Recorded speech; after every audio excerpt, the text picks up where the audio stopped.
तुम क्या करते हो? प्रश्न रोज पूछते हो, कभी उत्तर दे देता हूं, कभी नहीं। लेकिन होती कैसे है सतोरी की घटना? इसको बर्दाश्त कर पाओगे? बस बर्दाश्त तो तभी करोगे ना। मुझे एक वीडियो भेजी रोहित ने, उसमें निष्कर्ष ये निकाला गया था कि ये जो ऑक्सीजन का ज्यादा लेना है, इनहेलिंग ऑफ ऑक्सीजन,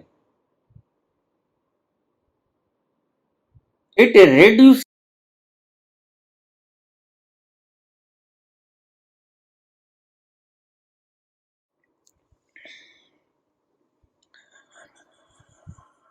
प्रशांत अश्वत्थः सर्ववृक्षाणां देवर्षीणां च नारदः गंधर्वाणां चित्ररथः सिद्धानां कपिलो मुनि। बाबा, इस श्लोक का अर्थ क्या है?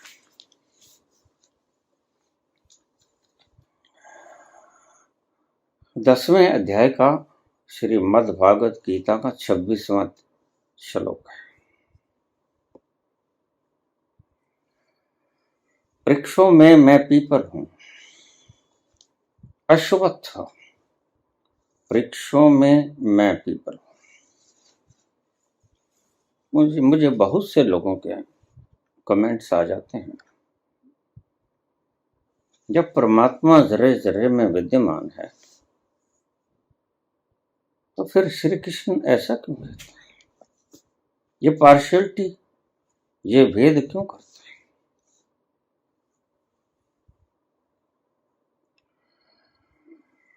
हैं? बातें तो भेद की ही हैं, लेकिन मैंने तुमसे पहले भी कहा कि कृष्ण जो बोलते हैं बड़ा अनुभव करके बोलते हैं, देख पड़ताल करके बोलते हैं। कृष्ण ऐसे ही नहीं बोलते।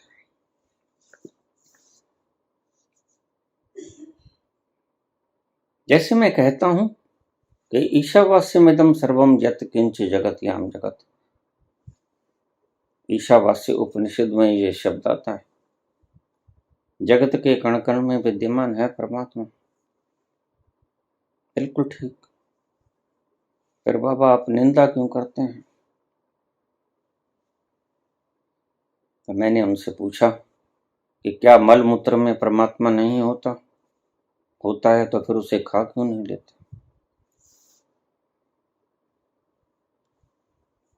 परमात्मा तो है, एक जर्रा परमात्मा से बिना है नहीं।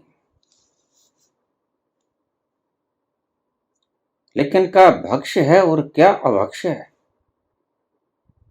इसके लिए बुद्धि दी है हमें। हमने प्राणियों को मार के खाना है या गंदगी को खाना है या पौष्टिक भोजन को खाना है। आहार के बारे में भगवान कृष्ण कहते हैं, युक्त आहार विहार से, युक्त आहार करो और युक्त ही व्यवहार करो।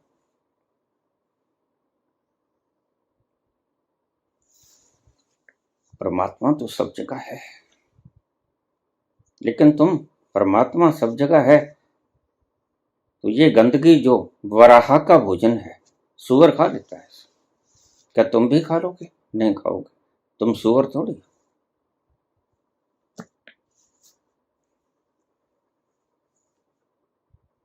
भेद क्यों करते हैं कृष्ण?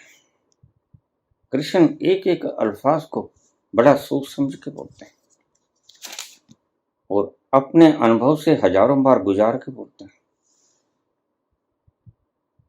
कृष्ण भली भांति जानते हैं मैं क्या बोल रहा हूं।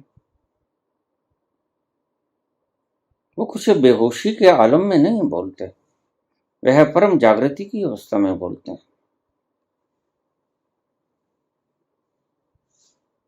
अश्वत्थः सर्व वृक्षाणां, सभी वृक्षों में मैं पीपल हूं।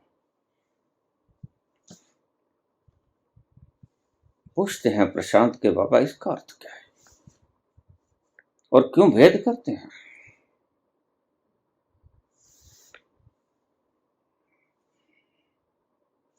खाने योग्य क्या है, पीने योग्य क्या है, किससे नहाया जाए, इस सभी चीजों का विच्छेद तुम्हें बुद्धि दी है सोचने के लिए।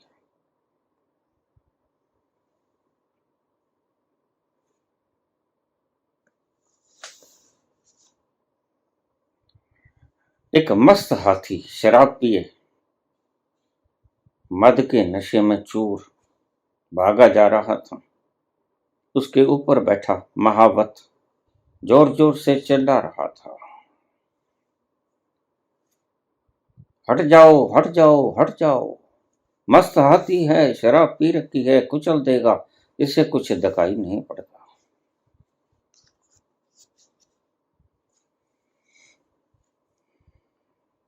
लेकिन एक व्यक्ति, कुछ अंधभक्त होते हैं, बस वो एक शब्द की रट लगा लेते हैं। तो कोई अंधभक्त होगा, जो करता है परमात्मा ठीक करता है। लेकिन अगर अंधभक्ति भी 100% हो तो वह भी बड़े काम की है, ध्यान रखना। अंधभक्त होगा आधा अधूरा। अंधभक्त भी बन जाओ,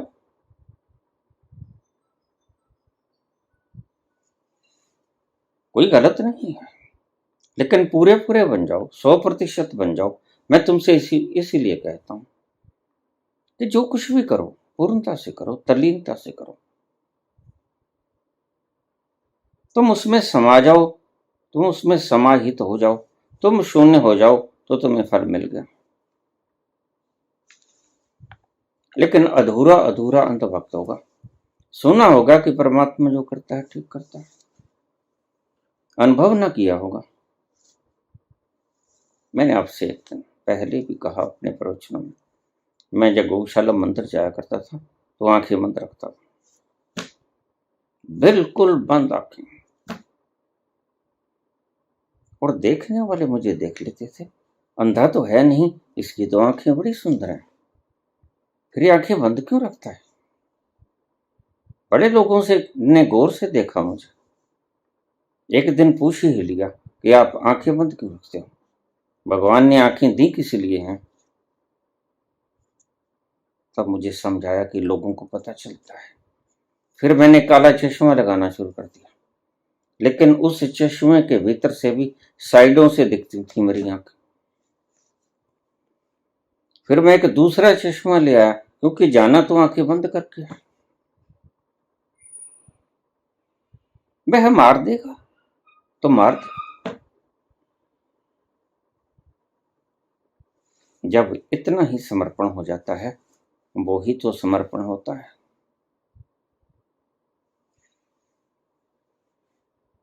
तो मैं साइड से कवर होने वाली, जो ऑपरेट करने के बाद डॉक्टर्स लोग देते हैं आंखों का ऑपरेशन करने के बाद, जो साइड से भी कवर होती हैं ताकि थोड़ी सी धूप ना अंदर जाए, वो ले आया, वो पहन के जाने लगा। अब किसी को मेरी आंखें नजर नहीं आती थी, पर मैं बड़े मजे से जाता, पर कभी भटका नहीं, कभी टक्कर नहीं लगी किसी में, सकुशल पहुंचता रहा और वर्षों तक पहुंचता रहा।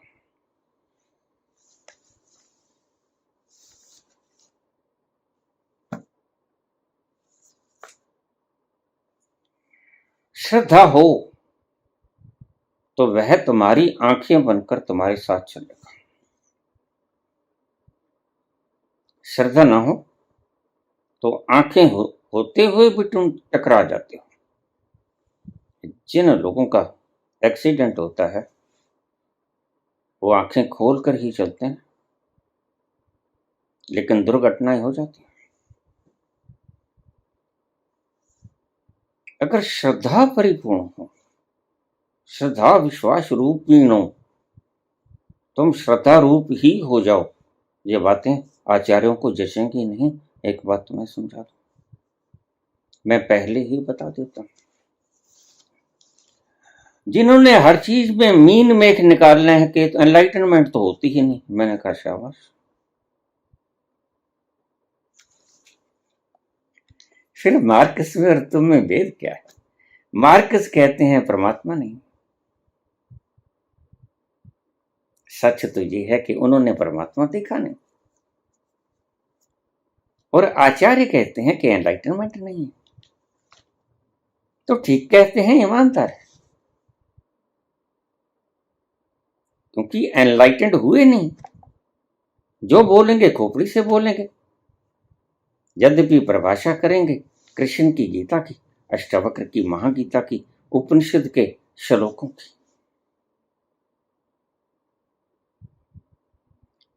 इनको क्या नाम दें?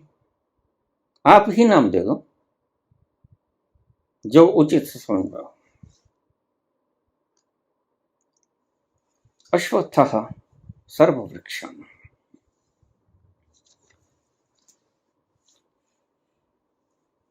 बहुत से शब्द ऐसे हैं गीता में, जगह जगह पे गीता फंस जाती है बौद्धिक लोगों के लिए, और फिर उसका जो ऊट पटांग जवाब आता है, उस जवाब को वो बता देते हैं। जवाब तो बहुत से भाषा टीकाकारों ने भी दिया होगा, उनसे जरा मिलान करना तो पता चल जाएगा। मैं जपजी साहब बोल रहा था, बोलता हूं अभी, और जपजी साहब बोलता हूं तो लोग ओशो की एक ओंकार सत्य नाम खोल के बैठ जाते हैं कि देखें कितना मिलान है, कितना नकल किया हुआ है। और जब देखते हैं कि बिल्कुल उलटबाजी हो गई और अर्थ बिल्कुल ठीक लगते हैं, तो फिर शर्मा जाते हैं, सकुचा जाते हैं।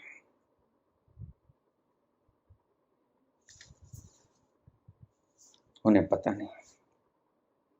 मैं अपने अनुभव से बोलता हूं, ओशो के अनुभव से मैं नहीं बोलता। ओशो के अनुभव से ओशो बोल लिए, कबीर के अनुभव से कबीर बोल लिए, नानक के अनुभव से नानक बोल लिए। मेरे अनुभव से मैं बोलूंगा, मेरे बाद जो आएगा अपने अनुभव से वही बोलेगा, और वही संत होता है जो अपने अनुभव से बोले, शास्त्रों को लिखा ना बोले, किसी का सुना ना बोले, गुरु का बताया हुआ ना बोले, अपने अनुभव से जो देख लिया वो बोले। अश्वत्थः सर्ववृक्षाणां।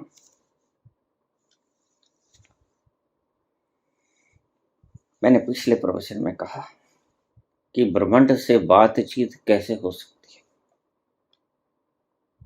इसके कुछ मैं आपको फॉर्मुलेशंस बताऊंगा।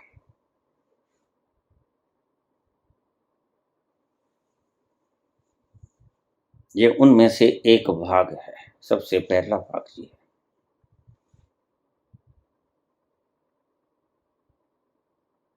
और परमात्मा प्रश्न भी वैसे ही भेज देता है जो मैंने बोल रहे होते हैं। मेरे पास कमेंट आ जाते हैं, बाबा हमने सोचा ही था, और इसका जवाब आपके पास अगली वीडियो में मिल गया। आपको कैसे पता चल जाता है? मैंने कहा जो सबके भीतर है उसे तो पता है। घट घट के अंतर की जानत, भले बुरे की पीर पहचानत। वह तो जानता है कि तुम क्या पूछना चाहते हो, मैं मोहताज नहीं तुम्हारे प्रश्नों का। वह प्रश्न खुद दे देता है और खुद ही बोल लेता है। अश्वत्थः सर्ववृक्षाणां।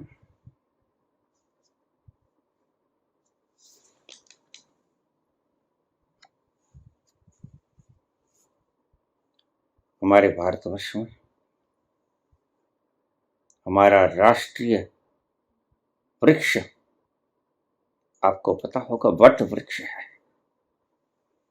वट वृक्ष। लेकिन भगवान कृष्ण कहते हैं वृक्षों में मैं पीपल।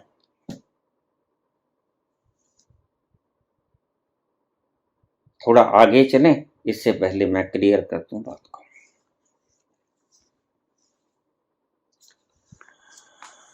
जितने लोग पहुंचे आज तक एनलाइटेंड हो रहे हैं,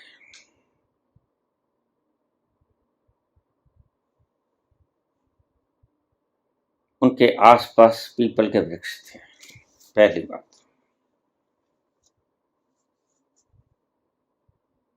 और जिनके आसपास वृक्ष ही ना थे वो बड़ा लेट पहुंचे। महावीर भी एकांत में जाते हैं, कैवल्य की साधना करते हैं, कैवल्य को प्राप्त भी होते हैं, लेकिन 12 वर्ष से भी ज्यादा का वक्त लगता है।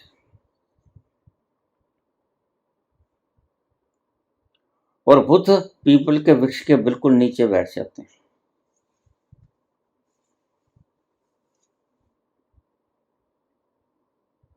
उसको हम बोधि वृक्ष इसलिए कहते हैं कि उस वृक्ष के नीचे बुद्धत्व उपलब्ध हुआ।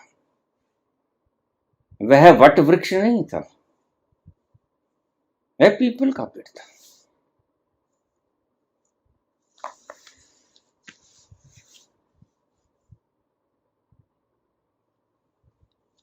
महावीर निर्जीवता के पास जाते हैं। पत्थरों में जीवन नहीं होता, बर्फ में जीवन नहीं होता, कंदराओं में जीवन नहीं होता, हरियाली बहुत कम होती है आसपास, प्रदूषण भी कम होता है। लेकिन बुद्ध ने कोई माउंट एवरेस्ट ना चुना, कोई हिमालय ना चुना, कोई कंदरा ना चुना। बुद्ध पीपल के वृक्ष के नीचे बैठ गए, जानते हो ना जानते हो, बैठ गए पीपल के वृक्ष के नीचे, एनलाइटेंड हो गए। वक्त लगा 6 वर्ष का।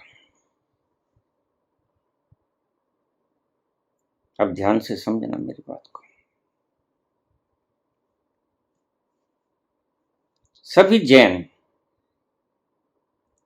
ऋषभ से लेके महावीर तक 24 के 24 तीर्थ होकर पहाड़ों पे निकल गए। सभी राजा थे, राजा तो बुद्ध भी थे। राजाओं को ही ज्यादा मिलता है, कारण भोग से तृप्त हो जाते हैं।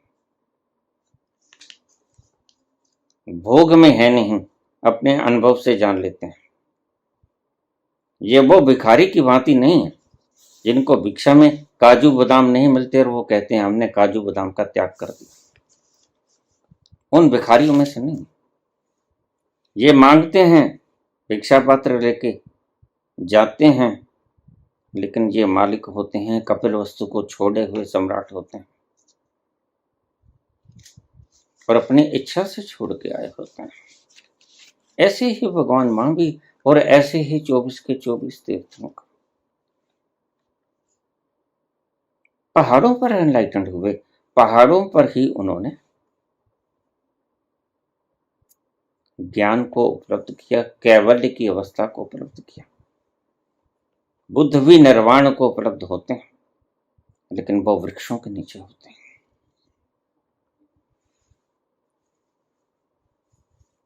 गहरे गहरे उतरते जाना।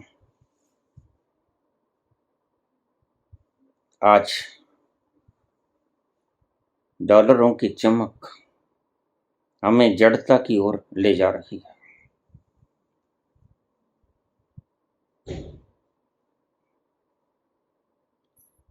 धन हमें परम धन मालूम पड़ने लग गया। हमारे लिए धन के अंबार लगा देने, दुनिया में सबसे ज्यादा अमीर बनने का पर्याय हो गया। लेकिन मीरा को परम धन मिलता है। मीरा नाचती है पद घुंघरू बांध के, लेकिन तुम्हारे कहते कहते विश्व के सर्वश्रेष्ठ अमीर लोग कभी मीरा की तरह पांव में घुंघरू बांध के नाच न सकेंगे। कारण कारण उनके भीतर से वो आनंद उपजा नहीं। धन आनंद देता नहीं, धन सुविधाएं देता है, यह बिल्कुल ठीक है।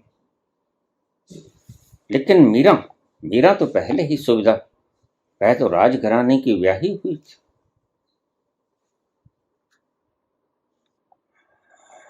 मीरा का विवाह 1516 ईस्वी में हुआ राजा भोज के साथ।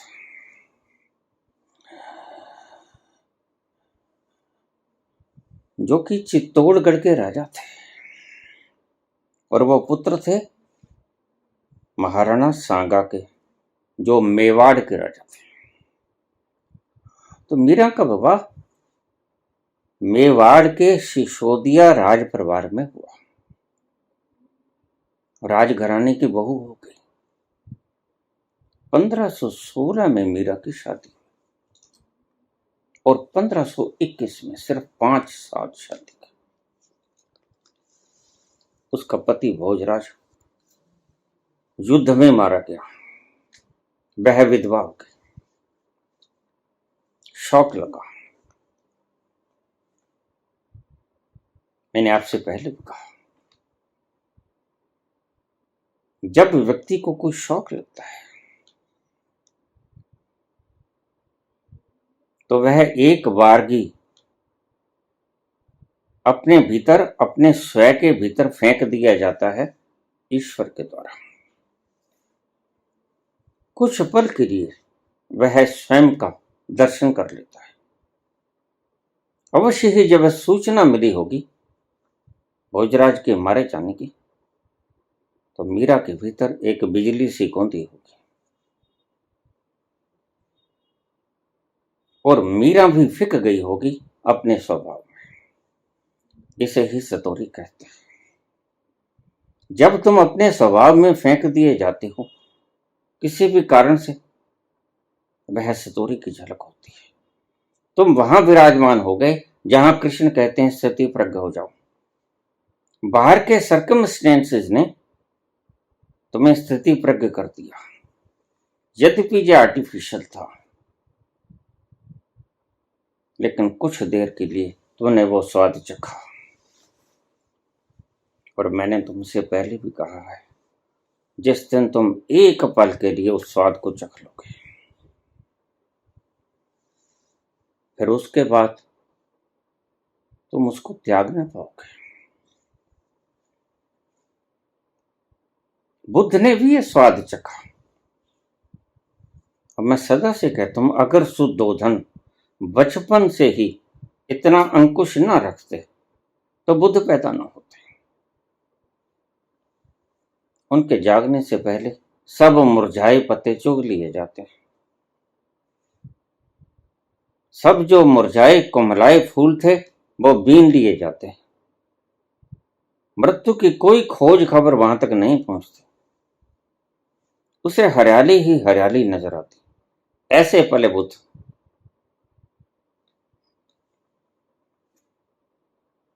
28 वर्ष की उम्र तक उसे मृत्यु के दर्शन नहीं। सब हरा ही हरा दिखा, जो चाहा खा लिया, जो चाहा भोग लिया। मृत्यु का दर्शन नहीं हुआ।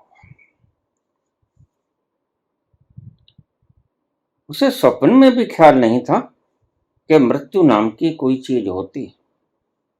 बीमार व्यक्ति को, टेढ़े मेढ़े व्यक्ति को, झुकी हुई कमर वाले को, मुर्दा को, इससे पहले कभी बुद्ध ने देखा नहीं था। उसने शान शौकत देखी थी महल की। उसने राजघराने की खुशियां निहारी थी। उन्हें तख्तो ताज का लुत्फ उठाया था।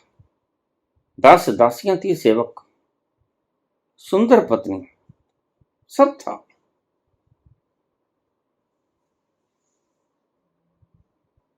लेकिन क्या हुआ? एक दिन उसके मित्र ने उसे निमंत्रण भेजा कोई फंक्शन था कि तुम जरूर आना। और अब तो बुद्ध बहुत जवान हो गए थे।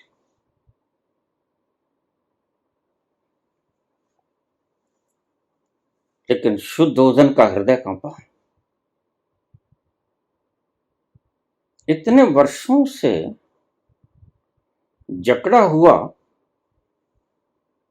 पिंजरे के भीतर जब बुद्ध बाहर निकलेगा तो बहुत कुछ देखेगा। प्रजा को अलर्ट कर दिया गया, राजकुमार आ रहा है, प्रथम बार आ रहा है। यद्यपि तुमने उसके दर्शन नहीं किए इससे पहले, लेकिन ध्यान रखना कोई भी ऐसा दृश्य पेश न हो जिसमें मृत्यु की छवि निहार ले। गौतम,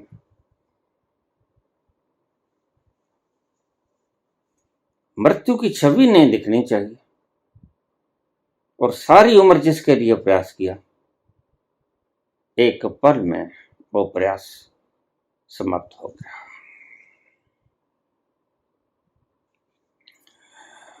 कुशल रथवान चेतक की जिम्मेदारी लगाई गई। तुम लेके जाओगे सिद्धार्थ को, और तुम समझदार हो, ध्यान रखना राजकुमार कोई प्रश्न पूछे तो उसका जवाब सोच समझ के देना। और रास्ते में कोई ऐसा दृश्य उत्पन्न न हो जो इसे मृत्यु की याद कराता है। जिसने कभी मृत्यु का हवा का झोंका भी ना छुआ, वह एकदम से मृत्यु का दर्शन कर ले और बार बार दर्शन कर ले तो यह उसके ऊपर कुठाराघात होगा, वज्रपात होगा। बिल्कुल उसी तरह जैसे मीरा के ऊपर भोजराज के मरने का होगा।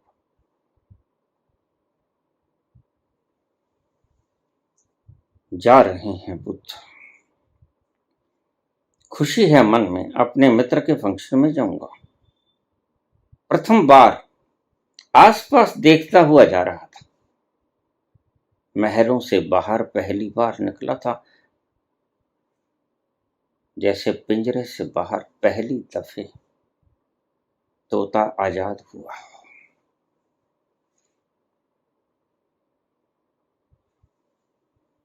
सब देख लेना चाहता था, सब पी लेना चाहता था। प्रथम दर्शन थे ये अपनी जनता के, और जनता ने बड़ा प्यार दिया उसे। सुंदर सुकुमार बुद्ध के घुंघराले काले केस, सिर पर जूड़ा, राजपुत्र, छटा निराली थी और धीरे धीरे चला जा रहा था, चेतक रथ को हाँकते हुए।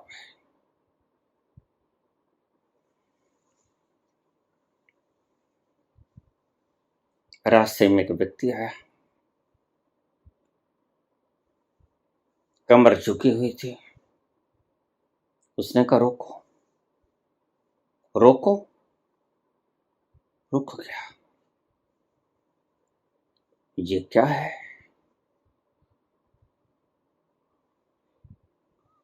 चेतक ने कहा ये आदमी है। क्या हो गया है? ये बूढ़ा हो गया है। इसकी कमर ऐसे कैसे झुकी हुई है?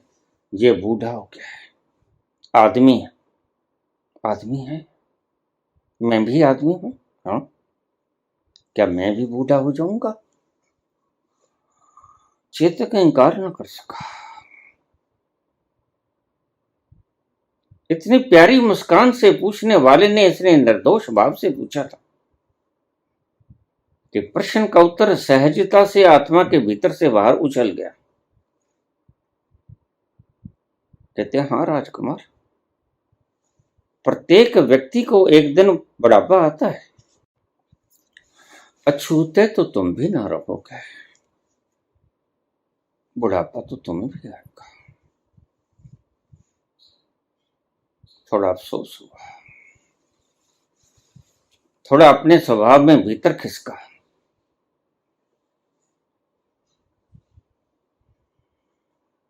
आगे चलो, थोड़ा आगे जाकर एक व्यक्ति टीबी से ग्रस्त खांस रहा था, ऊंचे ऊंचे, बुरा हाल था।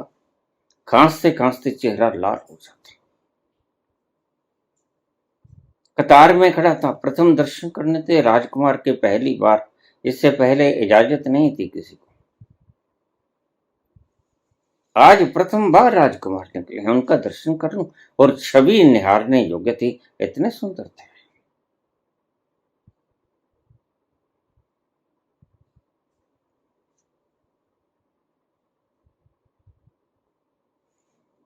बुद्ध के घुंघराले सुंदर बाल उसकी छटा को अनगणित रूप दे रहे थे।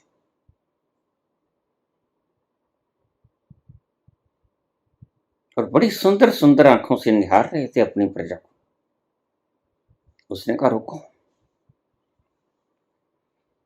ये क्या है चेतक? प्रभु, ये आदमी है, मैं भी आदमी हूं। हाँ, क्या हुआ ऐसा? इसको क्षय रोग हो गया है। फिर ये ठीक नहीं हो सकता? उन दिनों में क्षय रोग का कोई इलाज नहीं था। नहीं, इसका कोई इलाज नहीं। क्या मैं भी कभी रोगी हो जाऊंगा? अब तो रथवान कंपा, क्योंकि प्रत्येक प्रश्न का उत्तर देने से मना कर दिया गया था। लेकिन ये व्यक्ति इतना प्रेम से पूछ रहा है कि उत्तर कहना नहीं पड़ता, भीतर से आ जाता है। उत्तर भीतर से छलांग लगा के बाहर आ जाता है, लबों पर। हाँ राजकुमार, जो शरीरधारी है वो बीमार भी होता है। बीमार हो सकते हो। चलो आगे चलो।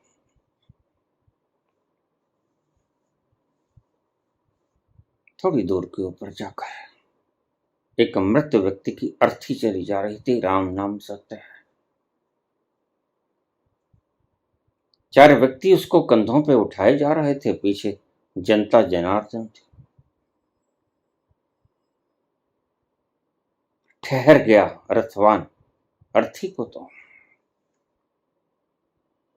जगह देनी ही पड़ती है, यही तो अंतिम सत्य है। राजाओं महाराजाओं को चाहे रोक दिया जाए, लेकिन अर्थी एक ऐसी चीज है, उसको नहीं रोका जा सकता। वह राजा महाराजा से ज्यादा कीमत रखता है। जो मर ही गया, फिर नहीं आएगा, अंतिम यात्रा है। यह सुकून से निकाल लेने दो, कोई रोक टोक ना करो। रुक गया चेतक, और अर्थी गुजर गई पास से। और सोनी आंखों से निहारता रहा बुद्ध। पूछा,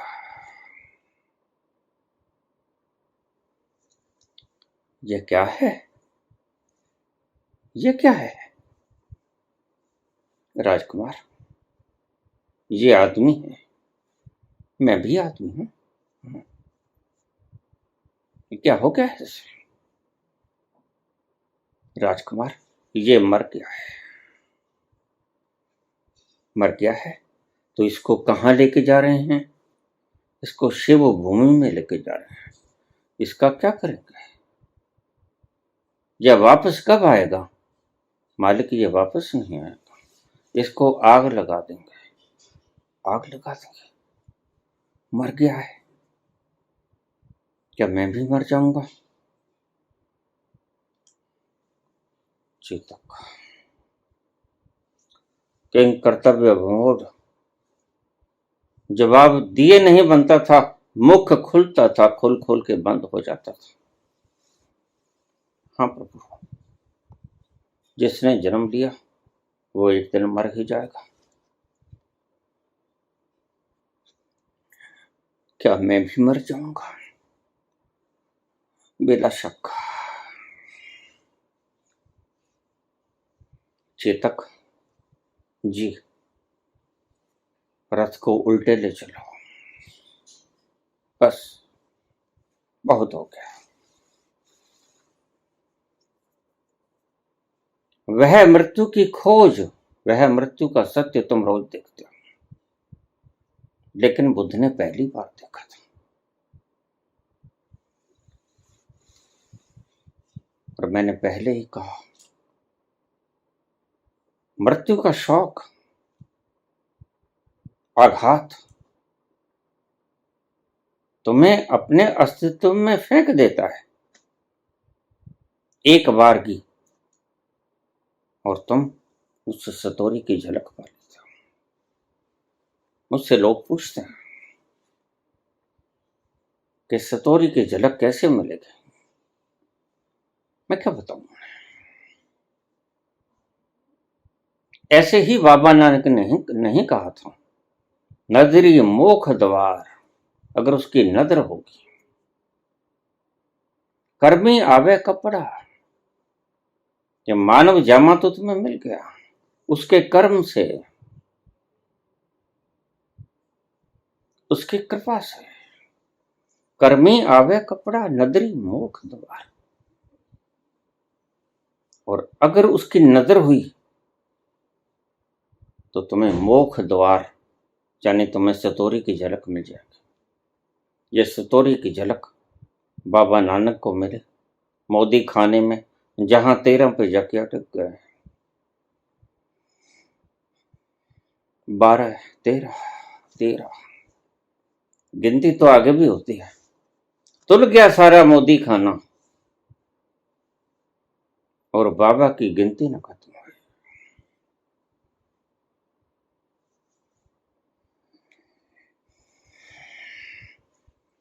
कुछ ना बचा।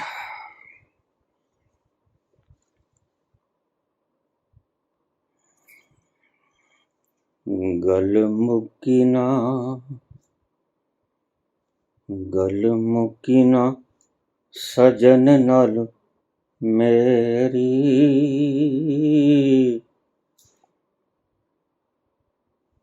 गल मुकिना सजन नल मेरी,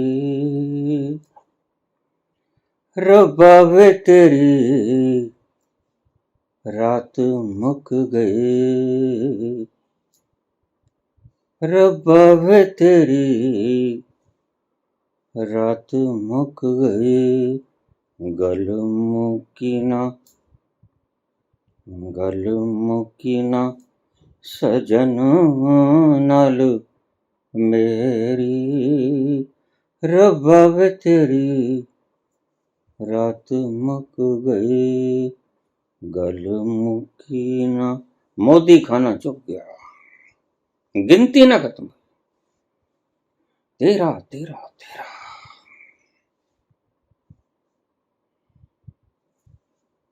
ऐसे मकाम पे व्यक्ति पागल हो जाता है। इसी को मैं पागलपन कहता हूं। बुद्धि काम नहीं करती। जहां बुद्धि ठहर जाए, बस अटक गई 13, और यह हल्का पागलपन है। इसे सतोरी कहते हैं।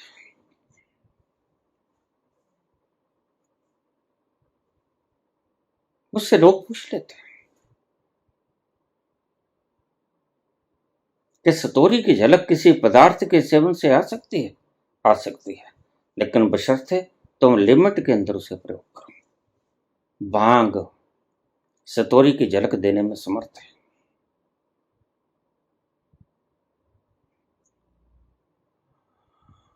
भांग का उपयुक्त सेवन बियॉन्ड लिमिट ने तुम्हें सतोरी की झलक दे सकता है। यही कारण है शिव, यानी जो सित्र है, जो सदा से है, वह भांग और गांजे का इस्तेमाल करता है। भांग सतोरी की झलक देने वाला एक अकलौता पदार्थ है, जड़ी बूटी का रूप में विद्यमान संसार में, और हमारे भारत का यह दुर्भाग्य है।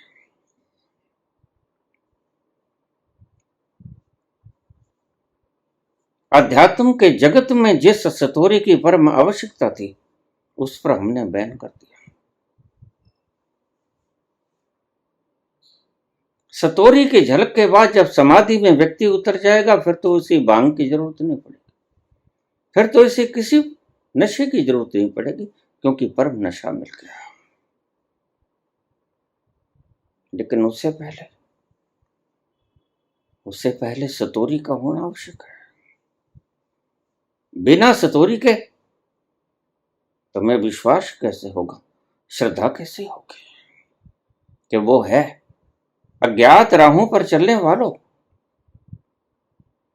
विश्वास श्रद्धा कैसे जमा पाओगे? बिना देखे किसी के कथन से तो विश्वास होता नहीं। तुम लाख चिल्लाए जाओ, तुम्हारी आत्मा भीतर से संदेह करती ही रहेगी। तो ठीक कहा है कहने वालों ने, जब तक न देखूं अपनी नैनी, तब तक न मानूं गुरु की कहनी। मैं भी तुम्हें यही कहता हूं, शुरू से यही कहता हूं, मेरा कहा मान मत लेना, यद्यपि मैं अपना देखा बोलता हूं। कबीर अपना देखा बोलते हैं, तुम कहते कागज की लेखी, और मैं कहता आंखों देखी। लेकिन विश्वास मत करना, क्योंकि मेरे पानी पीने से तुम्हारी प्यास नहीं बुझेगी, मेरा खाना खाने से तुम्हारी भूख नहीं मिटेगी। तो कबीर कहते हैं तुम पड़ताल जरूर करना, सत्य तुम्हें बतला दिया है। अगर कुछ मानना ही है तो इस सत्य को मानो, उल जलूल बातों को मत मानो। ये परम सत्य है, इसे मानो।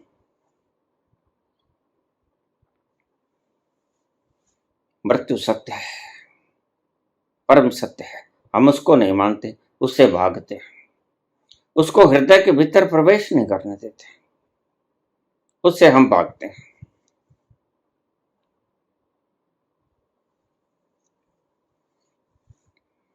और विदेशियों को पता चल गया कि यह एक रसायन है।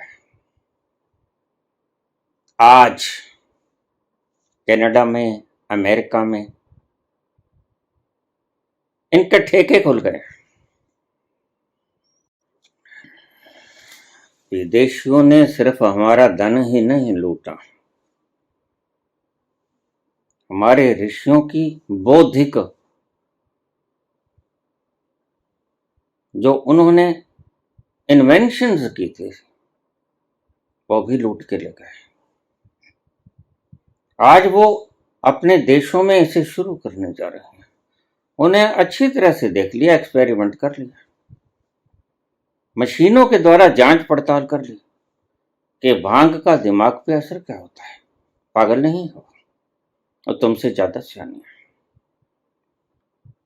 और पाया कि दिमाग के ऊपर बड़ा जबरदस्त सुंदर प्रभाव पड़ता है। तो उन्होंने ठेके खोल दिए।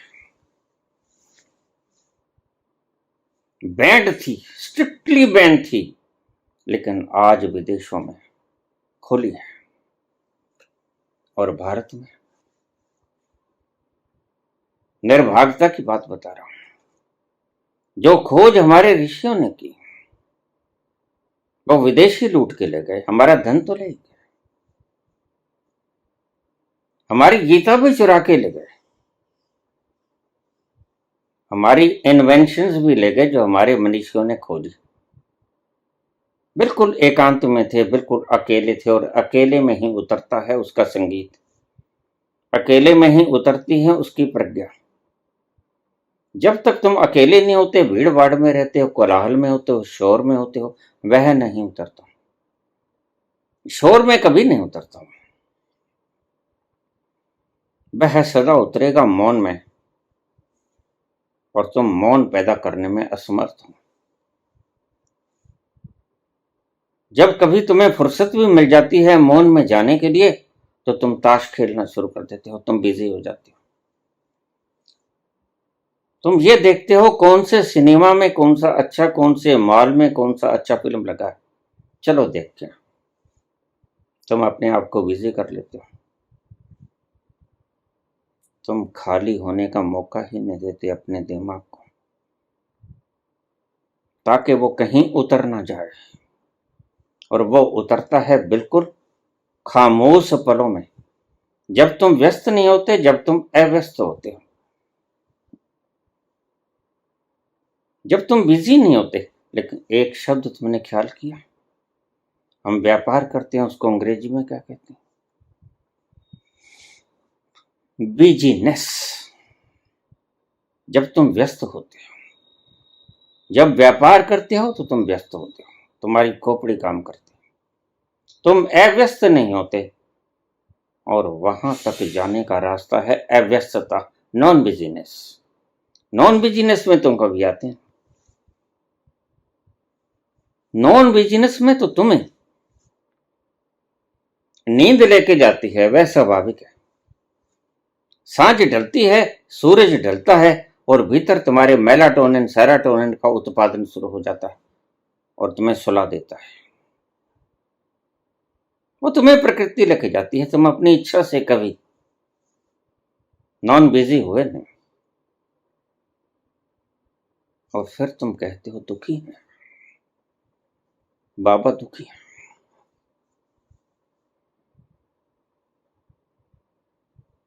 बिल्कुल, बाबा देख रहे हैं तुम दुखी हो। ऐसे ही संतों ने मुझे, सिद्धों ने उठाया नहीं कि बोलो। यहां लुटेरे हैं, यहां शिवर के धंधे करने वाले हैं, यहां व्यापारी आ गए हैं, तुम्हें उठना पड़ेगा। और 35 वर्ष से, 35 वर्ष एक लंबा समय होता है। उस परम रस्सी को पिए पिए मदमस्ती में झूमे झूमे एक बार की बड़ी मुश्किल हुई। कैसे कर सकूंगा, ये तो रस बड़ा निराला है, इसे छोड़ने का दिल करता नहीं। बार बार उतर उतर जाता हूं, बोल पाऊंगा? बोलोगे, बोलोगे, बोलना पड़ेगा।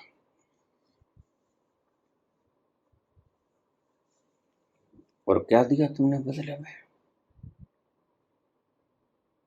अकेले मुझे ही नहीं,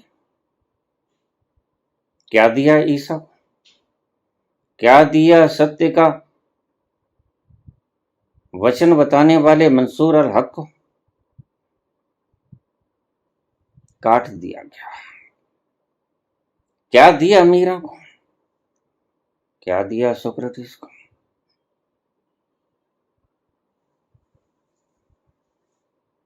तुम कोई अच्छा व्यवहार करने वाली मानवता को पैदा नहीं किए हो, तुम दुष्ट मानवता को पैदा किए हो। तुम वो कोमलता मानवता के भीतर अंतस में लेके नहीं आए जो होनी चाहिए। कोमलता के बिना संत नहीं होता कोई। कोमलता स्वाभाविक लक्षण है।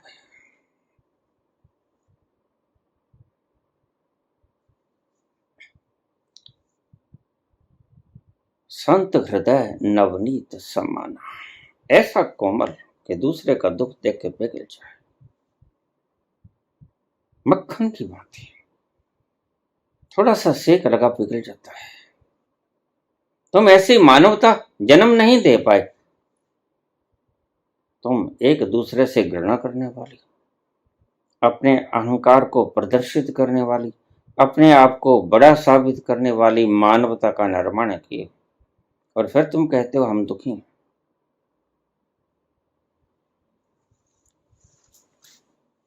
फिर तुम कहते हो हमें सुरक्षा घेरे के बीच में चलना पड़ता है। अगर पाप न किए होते तो मरने का डर भी ना होता। फिर तो कोई मार जाता तो मार जाता, फिर उसकी मौज। जिसने ये जान लिया तुम्हारा कुछ है नहीं, वह मरने से डरेगा नहीं, क्योंकि वह मरकर कुछ खोएगा नहीं और जीकर वह कुछ पा नहीं रहा। जब जिंदगी ऐसे मुकाम पे पहुंच जाती है कि जब तुम जीते हो तो तुम कुछ पाते नहीं, पा लिया जो कुछ पाना था, और मर जाओगे तो तुमने कुछ खोया नहीं, बस खो दिया जो कुछ खोना था। इससे ज्यादा खो भी नहीं सकते और कुछ पा तो सकते ही नहीं। बस जो पाना था पा लिया, अपने विराट को पा लिया, अपना विराट का स्वरूप निहार लिया, और खोने का कोई कारण ही नहीं है। तुम जितने हो उसमें से घटाया जा ही नहीं सकता। इसलिए हम शब्दों का अर्थ कर लेते हैं। पूर्णमदः पूर्णमिदं पूर्णात् पूर्णमुदच्यते पूर्णस्य पूर्णमादाय पूर्णमेवावशिष्यते। पूर्ण में से पूर्ण को निकाल लिया जाए, तुम्हारा हिसाब कहेगा 0 बचेगा। लेकिन उपनिषद कहते हैं पूर्णस्य पूर्णमादाय, पूर्ण में से पूर्ण को निकाल लिया जाए, पूर्णमेवावशिष्यते, पूर्ण ही शेष रह जाता है। तुम खोपड़ी से जिन चीजों को हल करने चले हो उपनिषदों को, खोपड़ी से परे की बात है। 100 में से 100 निकाल लोगे तो शून्य बचेगा तुम्हारा, ये खोपड़ा कहता है। लेकिन उपनिषद कहता है नहीं नहीं, पूर्ण ही बच जाएगा, 100 ही बच जाएंगे। कैसे सॉल्व करोगे इसको? बुद्धि कैसे सॉल्व करेगी इसको? लेकिन करने वाले कर देंगे। करने वालों ने 2 और 2 5 सिद्ध कर दिया, बिल्कुल कर दिया। ये बुद्धि कुछ भी कर सकती है तुम्हें जचाने के लिए, और तुम्हें मानना ही पड़ेगा। तुम कोई खोट भी ना निकालोगे, ऐसी शानदार तर्क होंगे बुद्धि के, लेकिन सत्य नहीं होंगे, बस इतना है। तर्क होंगे, शानदार होंगे, चमक दमक से भरे होंगे, लेकिन सत्य नहीं होंगे। और बात तो सत्य की है। सुख तो सत्य देता है, आनंद तो सत्य देता है, इसलिए उसका नाम क्या रखा गया कि वह सत्य है, वह चित्त है, चेतन है, और वह आनंद है। सत्य चित्त आनंद हम रोज कहते हैं, बोल सच्चिदानंद भगवान की जय। उसी की जय जयकार करते हैं जिसकी शलाघा होनी चाहिए सृष्टि में, उस सत्य चित्त आनंद स्वरूप की ही शलाघा करते हैं।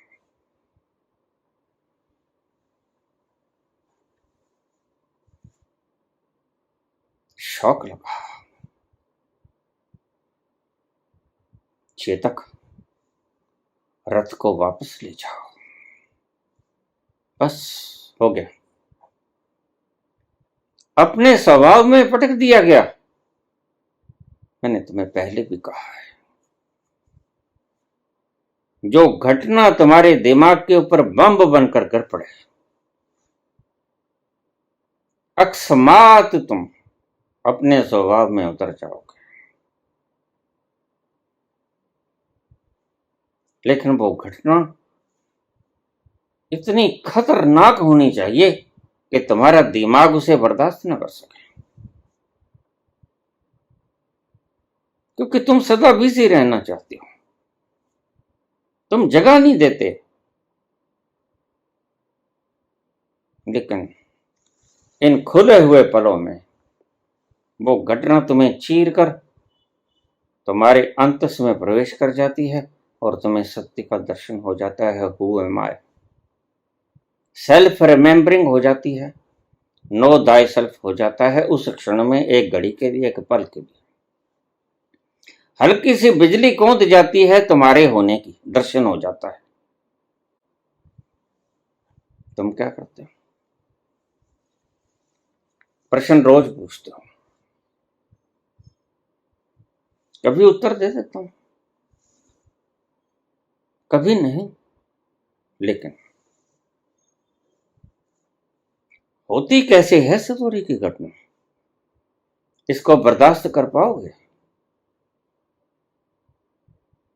बस बर्दाश्त तो तभी करोगे ना, पहले उसके भाने में चलना शुरू करो। अगर वो बुरा दिन दिखाए तो ठीक है, तुम्हारा है भी क्या। और ऐसा बुरा दिन दिखाए कि तुम्हारे ऊपर सुमेरु पहाड़ गिर जाए, हिमालय पर्वत टूट जाए, बिजली गिर जाए और सब एकदम से खंडहर हो जाए, खंड विखंडित हो जाए, सब कुछ टूट गया।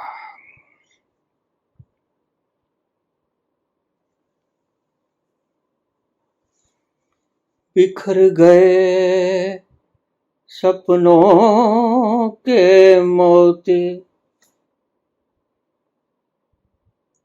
अरमानों की शाम ढले,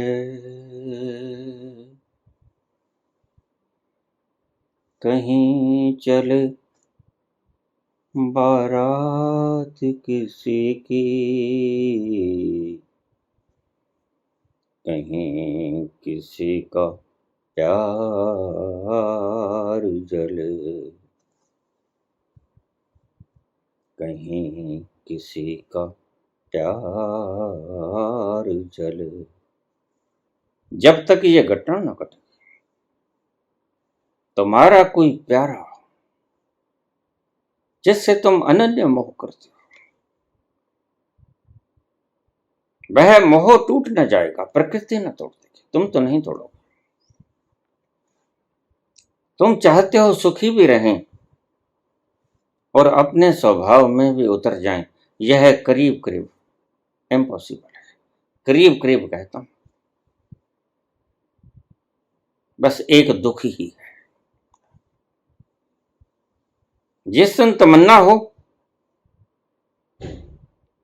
उस सतोरी की झलक के भीतर प्रवेश करने की, उस दिन आमंत्रित कर देना परमात्मा को, जो चाहे तू कर, राजी हैं हम उसी में जिसमें तेरी रजा है।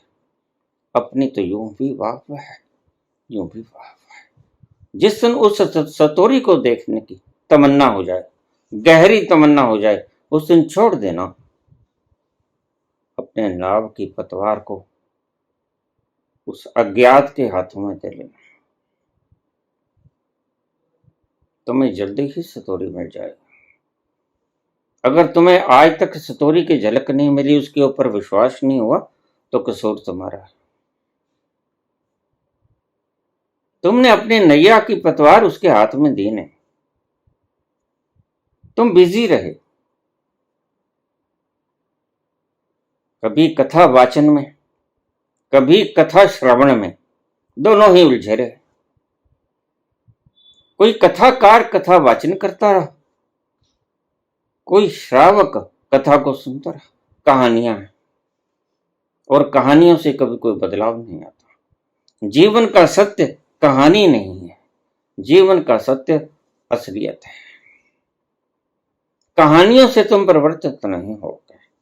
कहानियां तो मात्र एक सिंबल की भांति है, जो तुम्हें बात को ज्यादा सुस्पष्टता से समझाने में अपना दायित्व निभाती हैं।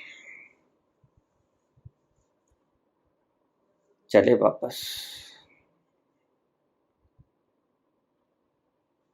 सुदोधन तो कहाँ पे है? क्या हुआ अजय तक? अभी तो गए थे। सारी बात बता दी। और शुद्धोधन ने माथा पीट लिया।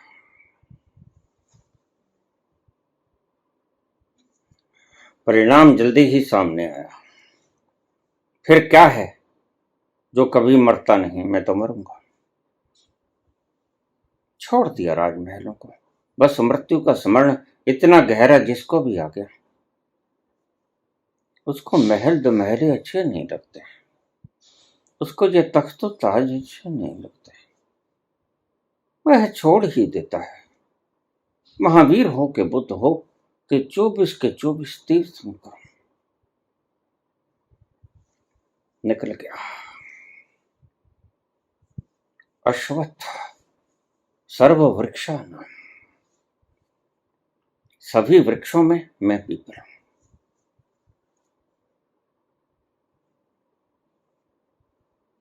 पीपल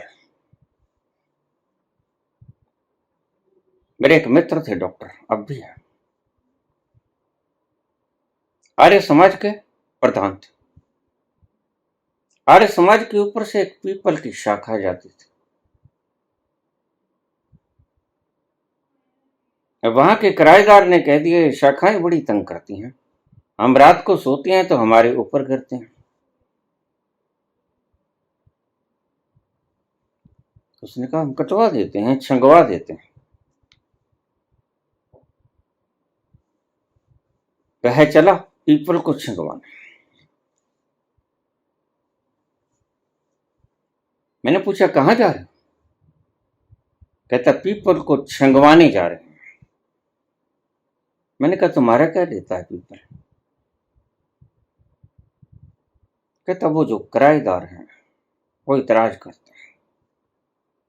चलो, पीपल को छंगवा कर आ गए डॉक्टर, और दुकान पर आए ही थे, इंजेक्शन गलत लग गया, पेनिसिलिन का रिएक्शन कर गया, वो आदमी मर गया।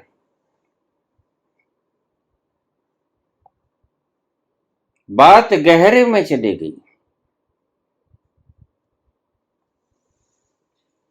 पीपल को कटवाया था, और शास्त्रों में लिखा है कि पीपल को कटवाना ब्रह्म हत्या के समान पाप है। इसके कारण थे, जैसा ब्रह्म को काट दिया वैसा पीपल को काट दिया। कारण, पीपल एक ऐसा शानदार पेड़ है, भगवान कृष्ण ने ऐसे ही ना कहा, अश्वत्थ वृक्षानाम सर्व वृक्षानाम, सभी वृक्षों में मैं पीपल हूं।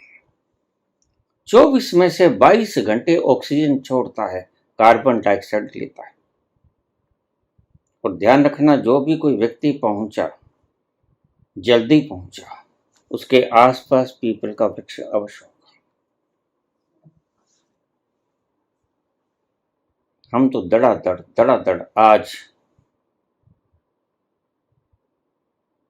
वृक्षों को काट रहे हैं, और उनको पता नहीं, जैसा मुर्गा काट लिया, बकरा काट लिया, ऐसा ही पीपल काट लिया, पेड़ काट लिया।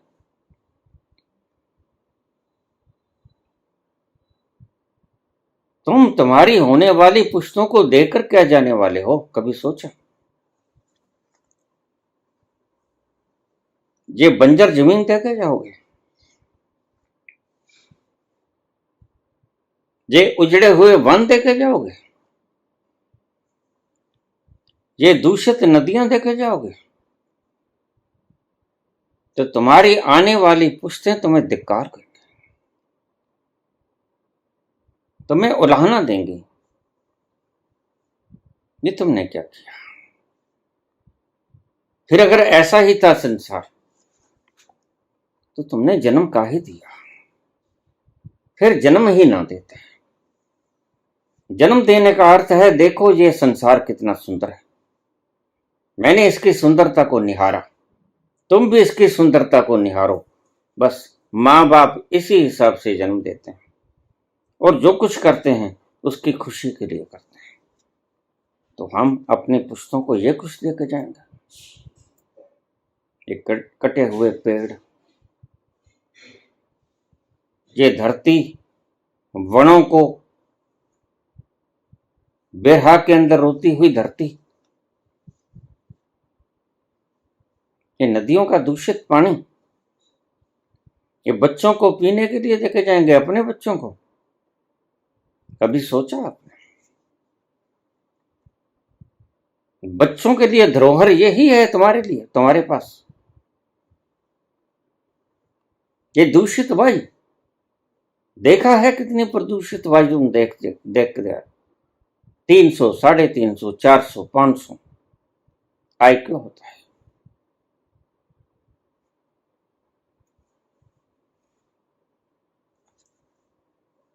तुमने शुद्ध छोड़ा क्या है? और फिर तुम अपनी पुश्तों को यह विरासत में देके जाओगे, ताकि वो शुद्ध श्वास भी ना ले सके।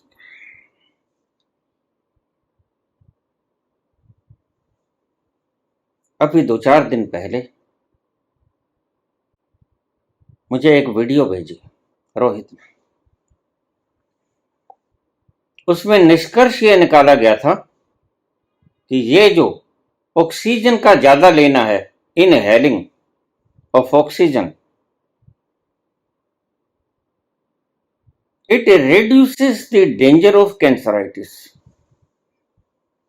यह जो हम लंबा श्वास लेते हैं, ज्यादा ऑक्सीजन भरते हैं, जितनी ऑक्सीजन ले सकते हैं, परमात्मा ने जितना फेफड़ा बनाया उतना हम उसका प्रयोग नहीं करते, जितना दिमाग बनाया उसका प्रयोग नहीं करते, बस ऊपर ऊपर से श्वास लेते हैं, बाकी सारा फेफड़ा बेकार पड़ा रहता है। तो यह रिसर्च हुई कि जो गहरा लंबा श्वास लेगा उसको कैंसराइटिस की संभावना नगण्य हो जाएगी, करीब करीब 0, बशर्ते कि वह कोई और कुकर्म ना करता हो, कोई इनहेलिंग ना करता हो, स्मोकिंग ना करता हो, या कुछ ऐसा पदार्थ ना लेता हो जो कैंसराइटिस को पैदा करे। अगर तुम सुबह शाम, मैंने तुम्हें ये सही बताया है, ये बाबा मुझे 1976 में देखे गए थे, शंकर मंदिर में बैठा था, मुझे आज याद है। ये कर लिया करो और जाते हुए ये समग्र संसार को देख के जाना ये चीज, ताकि सारी मानवता मेरी सृजना का आनंद उठा सके। तुमने क्या किया? हवा ही दूषित कर दी और हवा को शुद्ध करने वाले पेड़ काट दिया।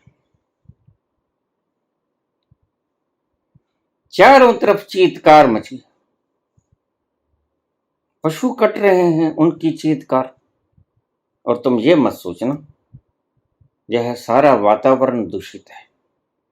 मैंने कहा ये यूनिवर्स एक शरीर है, यहां जहां भी चोट लगेगी सारे शरीर में भुगतना तो आपको ही पड़ेगा।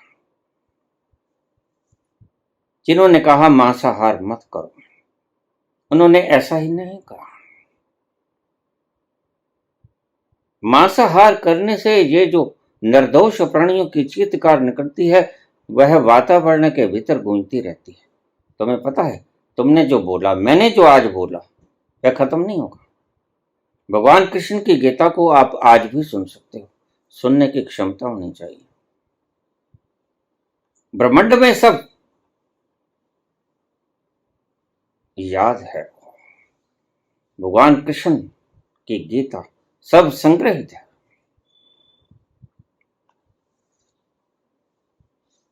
तुम आज भी सुन सकते हो, तुम्हारे शब्द कहीं जाएंगे नहीं। इतना बड़ा विश्व है, कितना ही फैलाए जाओ संग्रहित करता रहेगा,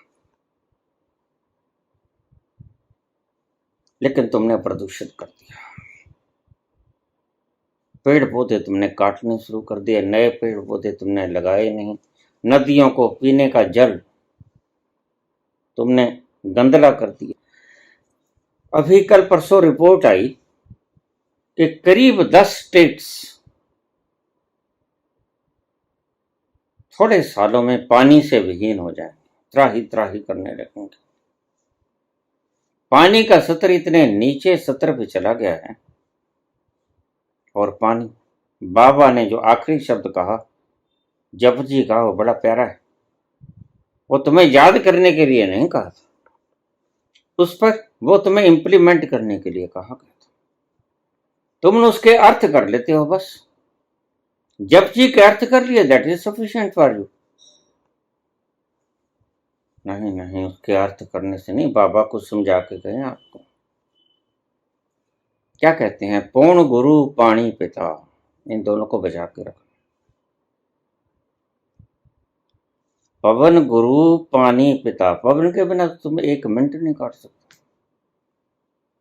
यह गुरु है और गुरु के बिना कब चलता है काम। हर रूठे ते ठोर है, गुरु रूठे रहे ठोर। पवन गुरु पानी पिता, पानी को भी तुमने गंदला कर दिया। फैक्ट्रीज का गंदा पानी गंगा के भीतर मिलता है और तुम कुछ नहीं करते। सरकार उससे चंदा ले लेती है, बस मारे जाओ लोगों को।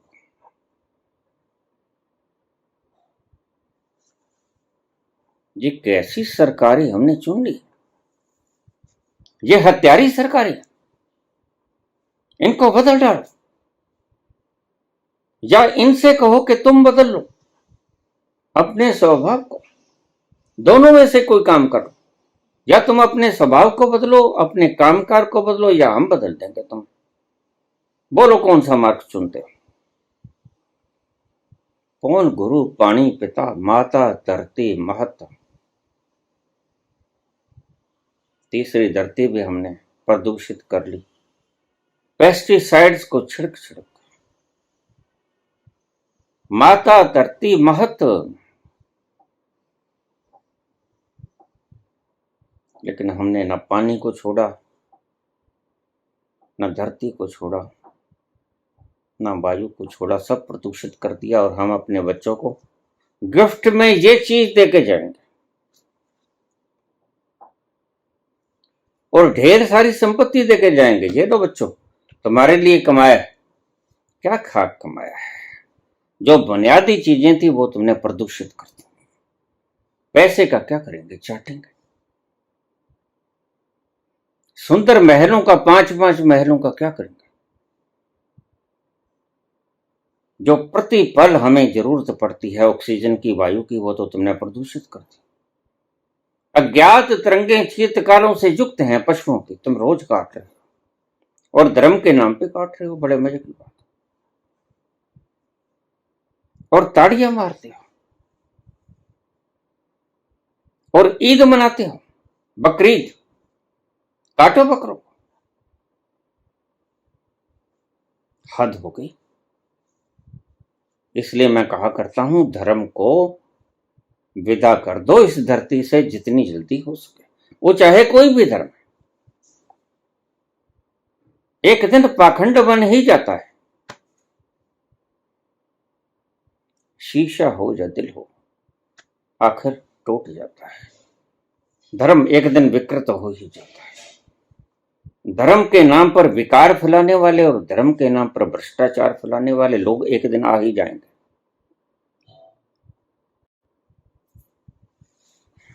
जहां तक मैं जानता हूं, पीपल में औषधि और पीपल में ये गुण प्यूरिफिकेशन का,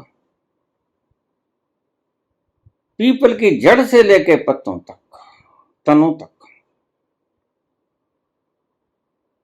सब औषधि है और आपकी प्राणवायु को स्वच्छ करती है सबसे ज्यादा। कौन गुरु पानी पिता? पीपल यह तो करता है, आपके शरीर के लिए लाभदायक है। ऑक्सीजन के बिना तुम जीवित ना रह सकोगे। वायु ही गंदली हो गई तो खत्म हो गया जीवन। फिर तुम बच्चों को धन तो देके जाओगे, पदवियां तो देके जाओगे, लेकिन ये विषैली हवा भी देके जाओगे, ये गंदला पानी भी देके जाओगे, ये गंदली धरती भी देके जाओगे, ये बिल्कुल तलहटियों में गया हुआ पानी 300-500 फीट के ऊपर, ये भी देके जाओगे कि झक मारे जाओ और रोते जाओ और हमें गालियां निकालते जाओ। यह दिया है हमने अपने पुश्तों को।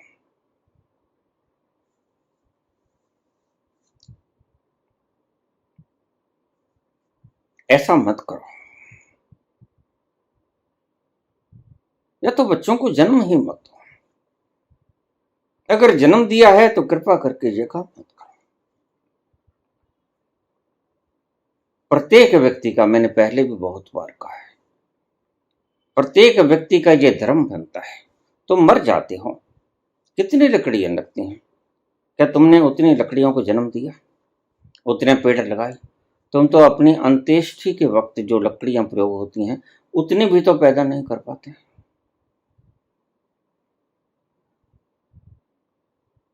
नहीं, तुम बच्चों को जहर देकर जाओगे।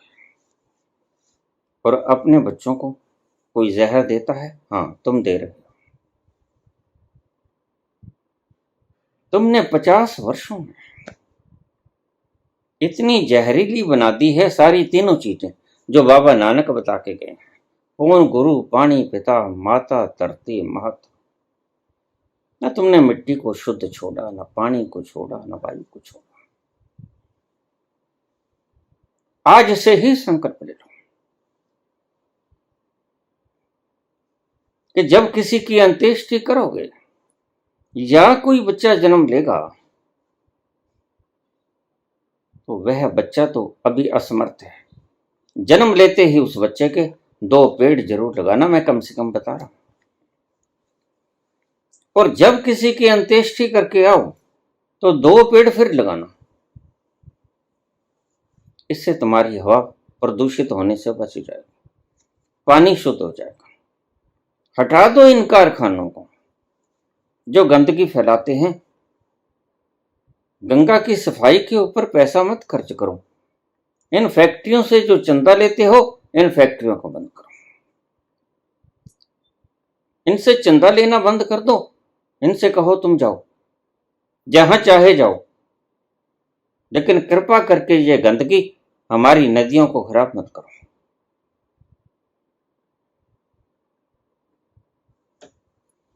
लेकिन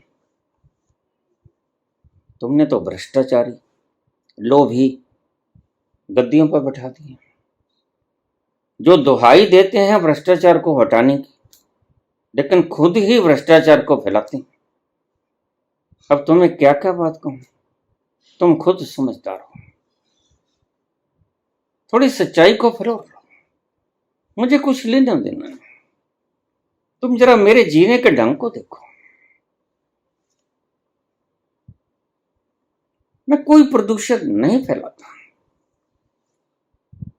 मैं तो रोटी तक नहीं खाता, मैं तो बाहर तक नहीं निकलता।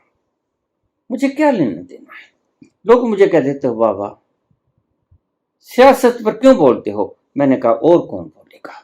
मेरे से ज्यादा ऑथेंटिक व्यक्ति सियासत के ऊपर बोलने वाला और है कौन। तुम में सब में कोई ना कोई बैल है, कोई लोभ है, कोई लालच है, लेकिन मुझे जरा भी लालच नहीं। मुझे खाने तक का लालच नहीं, घूमने तक का लालच नहीं। राज करने की तो बात छोड़ो। मेरा शरीर इतना भी ज्यादा ताकतवर नहीं कि मैं 100 क्रम क्या 20 क्रम भी चल जाऊं पैदल। इस उम्र में मैं क्या राज करूंगा, मैं सोच भी नहीं सकता। और मैंने तो पहले भी कभी नहीं सोचा। राजनीति में कभी मेरा विश्वास नहीं रहा। राजनीति भ्रष्टाचारों की जमात है। मैं कहता हूं जिन्हें अपनी जिंदगी, अध्यात्म की जिंदगी समाप्त करनी हो वह राजा बन जाए, बस दूसरा कोई धंधा ही ना करे। दिन भर रात तुम परेशान होने शुरू हो जाओगे। बाहर से तुम कहोगे आहा हा, क्या 5 सितारा, क्या 7 सितारा। मैं तुम्हारा भीतर आग से जलता रहेगा। और बड़ी बात तो यह है, संत की तरह हृदय शांत होना चाहिए। शीतलता बरसाए तुम्हारा हृदय, उसका आनंद तुम मानो। बाहर तुम्हारे स्वर्ण भंडार हो और दिल तुम्हारा जलता हो, कलेजा तुम्हारा जलता हो, क्या करोगे। जलते रहोगे जिंदगी भर। इसलिए जन्म लिया था। अश्वत्थ सर्व वृक्षाणाम, सभी वृक्षों में मैं पीपल हूं। ये डुअलिटी से नहीं बोल रहे हैं। यह एक चीज बल वैसे ही बोल रहे हैं जैसे मैं कहता हूं कि तुम मल को खाओ मत, तुम मूत्र को पियो मत। फिर भी लोग कहते हैं बाबा तुम्हारा दिमाग खराब हो गया। हम तो पिएंगे, तो पी लो भाई। मैं तो कहता तुम मल भक्षण भी शुरू कर दो, तुम्हें कौन रोकता है। तुम पीते हो पी लो, कौन रोकता है तुम्हें। अश्वत्थः सर्वम वृक्षाणाम, सब वृक्षों में मैं पीपल हूं। यह भेद नहीं करते हैं। भगवान कहते हैं मेरी सृष्टि में गुण भी अलग अलग हैं, जहर भी है मेरी सृष्टि में, अमृत भी है मेरी सृष्टि में।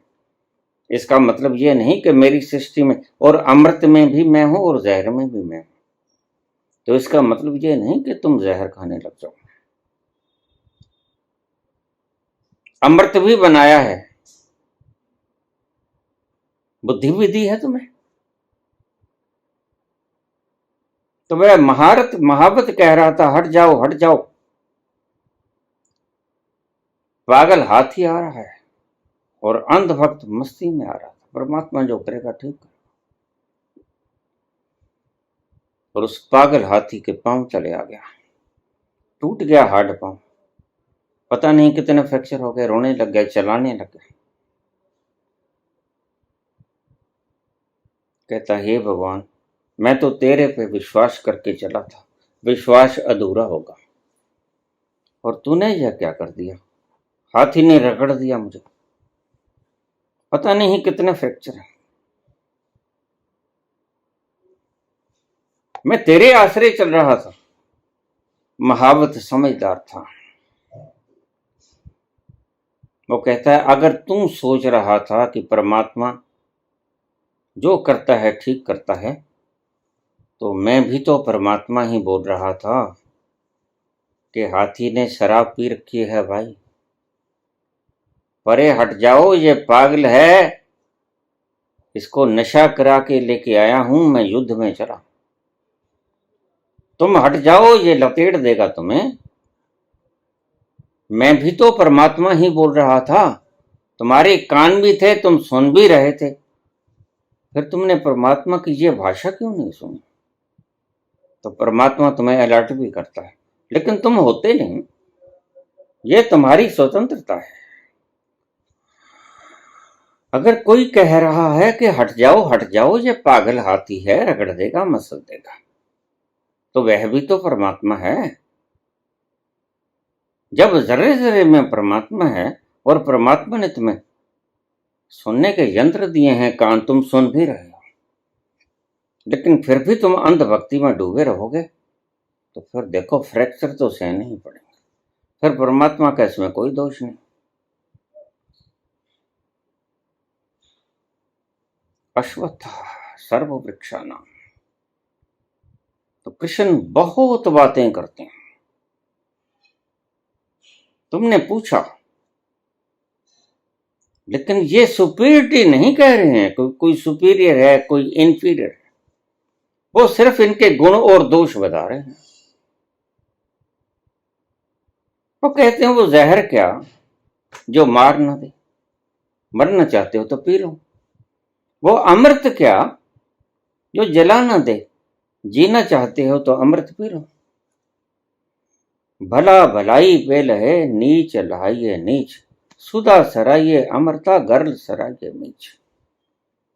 वह गर्ल ही क्या जो तुम्हें मार ना दे, वह सुधा ही क्या जो तुम्हें जला ना दे। वो तो सिर्फ बता रहे हैं, गुण और दोष बता रहे हैं, भेद नहीं कर रहे हैं, गुण दोष की व्याख्या कर रहे हैं अपनी सृजना की। इस बात को ध्यान में रख लेना। पूरे के पूरे वाक्य मिलेंगे 10वें अध्याय में, और बहुत कुछ लिखा हुआ है।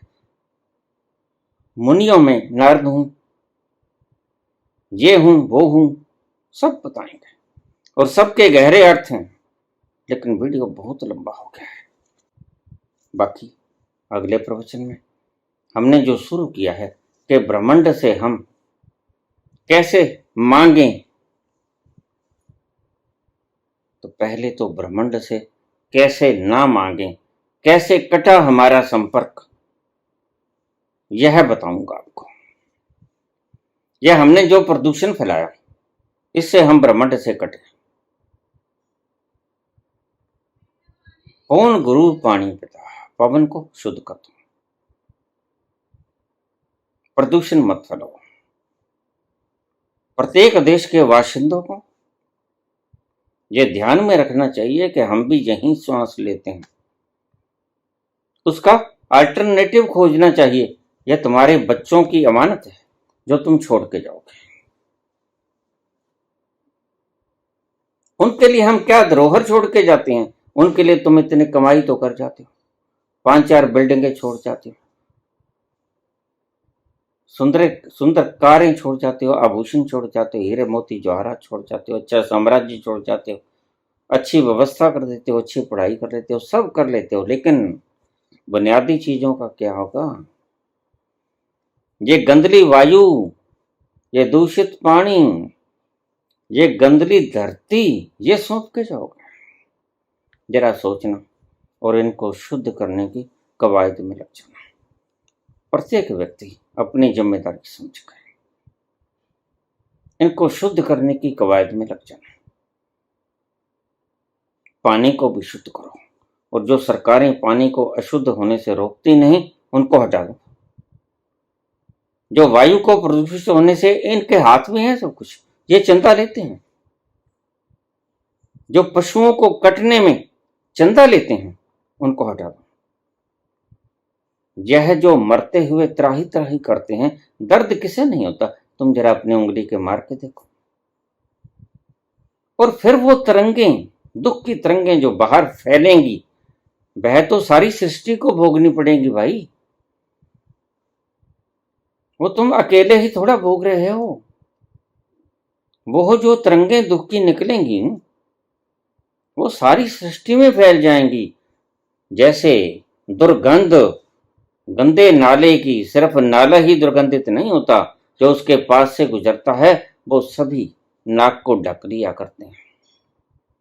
ये सब तुम्हें भुगतना पड़ेगा, तुम्हें भुगतना पड़ेगा, तुम्हारे बच्चों को भुगतना पड़ेगा। और ऐसा संसार समेट के जाना चाहते हो, बच्चों को विरासत में देके जाना चाहते हो? अपने बच्चों के लिए तुम क्या नहीं करते? पार्टियां बदल लेते हो, 100 50 करोड़ रुपए ले लेते हो। बच्चे हमारे सुखी रहेंगे, सुखी करने के काम। बेसिक चीजें तो तुम खत्म कर रहे हो। पैसों को क्या चाटोगे? हीरे जवाहरात तो नहीं भी पहनोगे तो कोई बात नहीं, लेकिन अगर भोजन तुम दूषित खाना शुरू कर दिया, पानी दूषित पीना शुरू कर दिया, हवा दूषित तुमने सांस में इनहेलिंग करनी शुरू कर दी, तो फिर तुम बच्चों को क्या सौंप के गए? बच्चों को विष सौंपा, अमृत नहीं सौंपा। सजग हो जाइए, अभी नहीं तो कभी नहीं। इस वातावरण को शुद्ध करना है। अपने बच्चों को शुद्ध संस्कार ही नहीं देके जाने हैं। अपने बच्चों को सिर्फ कमाई ही नहीं देके जानी है। ये 3 चीजें जो मुख्यतः तुम्हारे शरीर की जरूरत है, ये सबसे पहले शुद्ध करो, सबसे पहले शुद्ध करो। तुम्हारा दायित्व बनता है। इससे पहले किसी बच्चे को जन्म दो, 2 पेड़ लगाओ, और किसी को संस्कार करके आते हो, अंतिम विदा करके आते हो, उसको अग्नि देने के बाद 2 पेड़ लगाओ। जहां भी जगह मिले, धरती बहुत है, उजाड़ है, हमने बहुत काट दिए वन, अब इनको फिर से स्थापित करना पड़ेगा, रीएस्टेब्लिश। ऐसा मत करो। अपने बच्चों को जहर दे के मत जाओ कि तुमको गालियां निकालनी शुरू करते हैं। उनको अमृत दे के जाओ, उनको जहर दे के मत जाओ। ये कृपा करो तुम्हारे बच्चों के ऊपर, दुनिया के ऊपर तो बेशक ना करो, अपने बच्चों के ऊपर जरूर करो। धन्यवाद।